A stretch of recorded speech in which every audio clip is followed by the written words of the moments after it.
Welcome to Zwide Media. If you're new to this channel, please subscribe. Don't forget to like, comment and share. Here's a new video for today. Enjoy.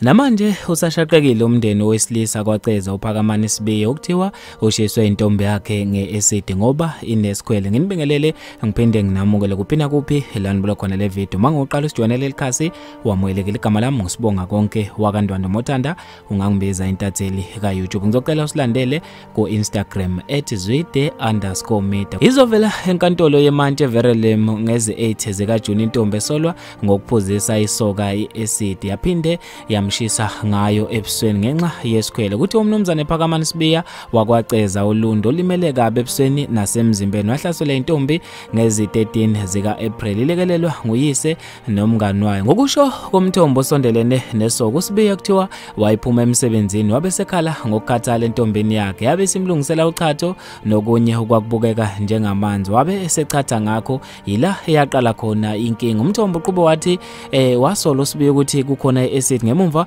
kokuzwa ilangabe lalimshisa esiswini. Thiwa uSibiya wabe esephuthuma ngala ahlala khona emqashweni eVerelem nakuyila abashayela khona amaphoyisa neambulance abe esimphuthumisa esibhedlela. Isewesoka umnumzane Thulani Sibiya kwaceza olundi uthe kuyamdida kakhulu ukuthi kungani umsolwa ekhishwe ngebail uma indodana yakhe isesimeni esibi kangaka. Uthi ke vele kusobala ukuthi le ntombazane ibingamthandi umntanakhe njengoba inolaka kabi uma eke waxhumana nomama wengane yakhe. Ukhulumela amaphoyisa kwaZulu-Natal uConstable Thenjiswa Ngcobo uqinisekisile ukuthi livuliwe icala lokuzama ukubulala owesilisa esiteshini samaphoyisa saSothongathi. Kuphenyo wesifazane oneminyaka engu-30 mayelana necala lokuzama ukubulala. Kulindile ukuthi avele enkantolo yemantshi eVerelem ngezi 8 zika June, kuchaza yena uConstable Ngcobo. Bafethu ke lezi indaba ezibhlungu ngendlela emangalisayo. Ngizofisa ukwazi ukuphala kwakho khona lapha kwi-comment section ngalo lo daba. Mina njengentatheli ka YouTube